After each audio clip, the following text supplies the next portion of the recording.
Je suis navré du bruit. Alors, il y a un bruit en fait dans mon appartement. Alors là, j'entends des gens crier. On va couper tout ça. Il y a un bruit dans mon appartement depuis plusieurs semaines et ça s'amplifie à chaque fois. C'est un bruit de claquement. Je sais pas si vous avez, si vous allez l'entendre. Je l'entends là. Donc je suis désolé, c'est un bruit de claquement comme ça. Bam, bam, tous les 10 secondes à peu près. C'est insupportable. Je crois que c'est un problème avec le chauffage de l'immeuble. Voilà. Ou les tuyaux de l'immeuble, je sais pas, mais c'est insupportable. Et du coup, c'est compliqué pour tourner des vidéos. Je sais pas du tout si vous entendez. Mais on va essayer de faire une bonne vidéo ASMR. Et aujourd'hui, je vous l'avais promis, vous attendiez cette vidéo justement juste avant la finale de la Ligue des Champions qui va avoir lieu demain, samedi soir. Cette finale qui opposera le Paris Saint-Germain à l'Inter. Va-t-on remporter notre première Ligue des Champions? Et ce que je vous propose ce soir, c'est qu'on fasse une petite rétrospective de la saison du Paris Saint-Germain et que je vous donne mon avis sur cette finale. N'hésitez pas dans les commentaires également à faire votre analyse du match et en tout cas à faire votre pronostic. Voilà, j'attends vos pronostics dans la barre des commentaires. Dans la barre des commentaires. Personnellement, franchement, c'est très très dur à pronostiquer. Je sais pas ce que vous en pensez, mais c'est très très très très dur.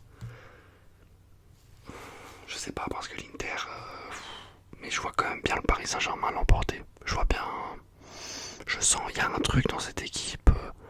Il y a quelque chose. On va avoir la possession de balle, c'est sûr. L'Inter va essayer de faire mal en contre. Mais je pense qu'on a tellement des grandes certitudes. On a tellement de joueurs capables de faire mal que je pense qu'au bout d'un moment ça va payer. D'autant plus que bon, je pense pas qu'il y aura beaucoup de buts. Généralement dans les finales, il n'y a jamais énormément de buts. Donc on va voir. Est-ce que Dembélé va se rapprocher du Ballon d'Or en faisant une grande performance? À voir. Mais en tout cas pour la saison du Paris Saint-Germain, tout a commencé avec le départ, il faut en parler je pense, avec le départ de Kylian Mbappé, qui est mon joueur préféré. Voilà, il y a quelque chose qui s'est passé entre moi et Mbappé à partir de 2017. Je peux pas tellement vous dire pourquoi, parce qu'il est né en 98 comme moi aussi. Ça a joué. Et il y a un truc qui s'est passé, j'ai eu un feeling envers ce joueur et qui ne m'a pas quitté depuis. Même si là, il y a des choses qui me déplaisent moi. Bon, c'est pas une vidéo sur Mbappé, mais voilà. Et donc, à partir du moment où il est parti, on a vu une équipe complètement libérée, avec enfin la possibilité pour Luis Enrique de faire. En même temps, je vais faire des petits bruits de bouche, etc. Enfin, pour Luis Enrique, de parfaire, on va dire, son collectif, parce qu'il l'avait essayé avec Mbappé. Mais bon, vu qu'il défendait jamais et tout, bon, bah, c'était extrêmement compliqué. Et il y avait certaines limites, notamment dans les grands matchs.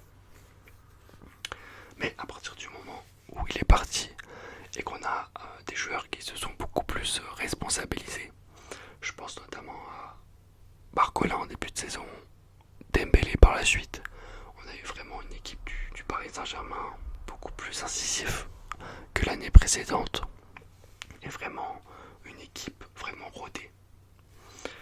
Vraiment rodée avec un pressing assez incroyable à la perte du ballon. Moi, c'est vraiment ce qui m'a impressionné cette année personnellement. C'est vraiment le pressing à la perte du ballon, c'est extraordinaire. Et forcément avec Mbappé, bah, c'était pas possible de faire ça, hein, et on le voit encore avec le Real. Bon, je sais pas si un jour il comprendra que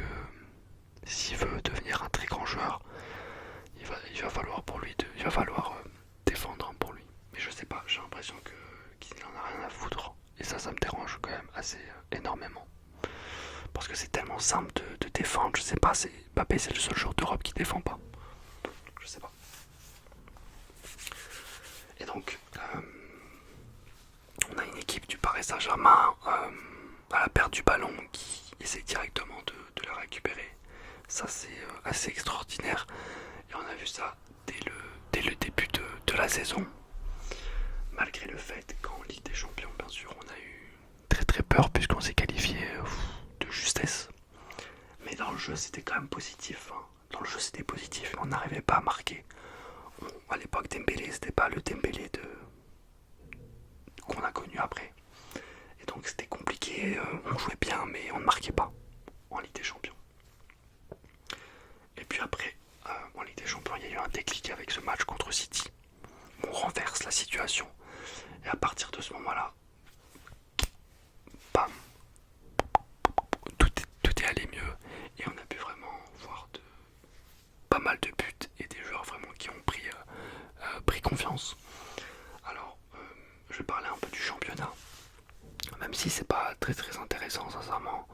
Malgré le fait que j'aurais aimé, je sais pas ce que vous en pensez, mais j'aurais aimé qu'on reste invaincu toute la saison. Je pense qu'on avait les capacités de rester invaincu. Malheureusement, ce ne fut pas le cas.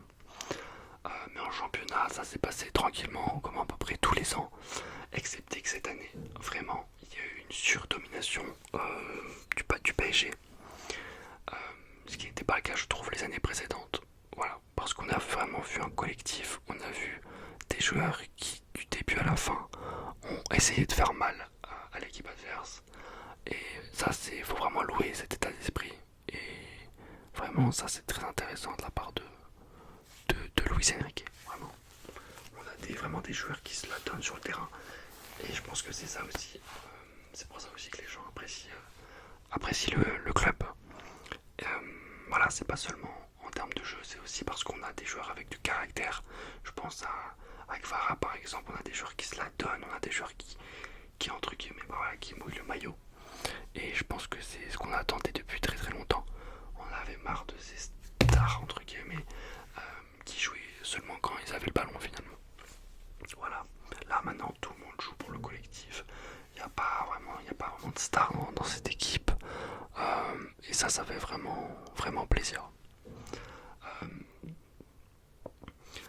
Bien sûr, on a eu ce match contre Liverpool où c'était vraiment aussi un tournant. Et c'est là où on a pu voir l'état d'esprit de cette équipe, puisqu'au match retour, et c'est pareil, c'était pareil contre Aston Villa, c'était pareil contre Arsenal. Il y a eu des moments où c'était très très compliqué, mais à chaque fois, on a su vraiment résister, on a su montrer un état d'esprit irréprochable. Alors je parle peut-être trop vite, je suis désolé. Je vais réduire mon débit. Ok, je vais réduire un petit peu mon débit. Je sais pas si vous entendez le bruit derrière de claquement. Là j'ai entendu le bruit de claquement. Je suis désolé. Mais bon, là je peux rien y faire. Je peux rien y faire, donc si ça vous relaxe pas. Là j'entends beaucoup là. J'entends énormément le bruit. Si ça vous relaxe pas, je suis désolé. Et donc voilà, on a vu un état d'esprit remarquable, que ce soit contre Liverpool, contre Aston Villa ou contre Arsenal. Et vraiment en fait, je pense que même en fait j'ai pu voir que même les étrangers ont commencé à aimer cette équipe du PSG. Et ça c'est vraiment une grande satisfaction pour nous aussi, supporters du PSG.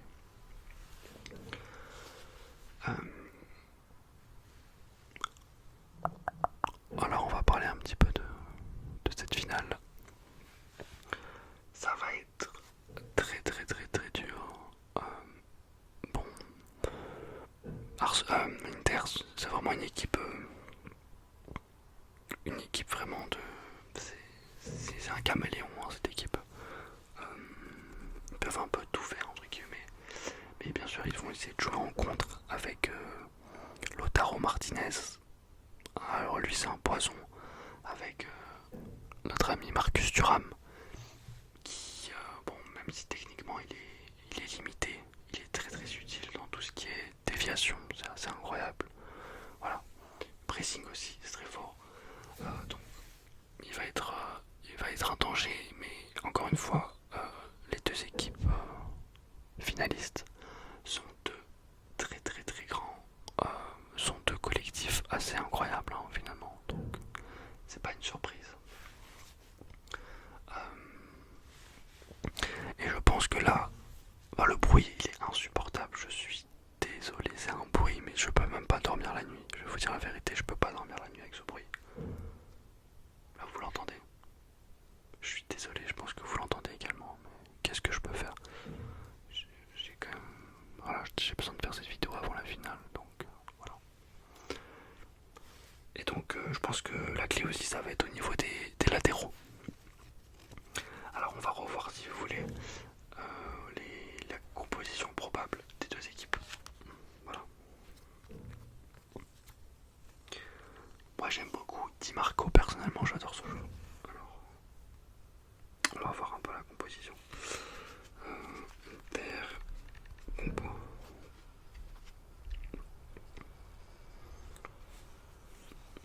Bien sûr, Di Marco et Dumfries, c'est assez incroyable le travail qui s'abattent, c'est sensationnel. Et en face aussi, en face on a du répondant avec Hakimi et Mendes. Même si Mendes, moi personnellement j'ai un peu de mal défensivement, mais bon. Ouais, bon, je revois vite fait la compo de l'Inter. Ouais, pas de surprise. Normalement, ça sera. J'essaie de voir s'il y aura des absents, mais non, même pas. Donc, ouais. On se rappelle du match extraordinaire qu'a pu faire Yann Sommer contre Barcelone. Ça va être la clé aussi hein, au niveau des gardiens. Donnarumma, je pense que définitivement il s'est libéré d'un poids et ça fait vraiment plaisir pour lui parce qu'après sa boulette contre le Real Madrid en 2021, j'ai l'impression qu'il s'est jamais remis de ça en fait hein. Et depuis ce jour-là, pour moi on n'a jamais vu le vrai Donnarumma, un Donnarumma avec de la confiance. On avait toujours peur dès qu'il avait le ballon qu'il allait dégager n'importe comment, etc. Et depuis le match contre Liverpool, il s'est complètement libéré d'un fardeau. Et maintenant, je le trouve dominant, confiant, même dans les airs. Et ça, c'est très très positif. Donc moi, personnellement, je vois une victoire de Paris. Allez, vamos. Je suis désolé, je vais arrêter la vidéo parce que le bruit est trop important. Et c'est pas très agréable pour vous et pour moi également. Mais la vidéo va durer quand même 13 minutes, c'est quand même intéressant. J'ai fait un petit copo, ça veut dire un petit copo de ce que j'ai pensé du Paris Saint-Germain cette saison et de mon petit pronostic justement pour la finale. Bon, allez, on croise les doigts, on espère qu'on va pouvoir gagner cette Ligue des Champions et voilà, on espère voir une belle finale. Et voilà. Merci à tous mes amis de m'avoir suivi. N'hésitez pas à mettre dans les commentaires votre pronostic pour la finale.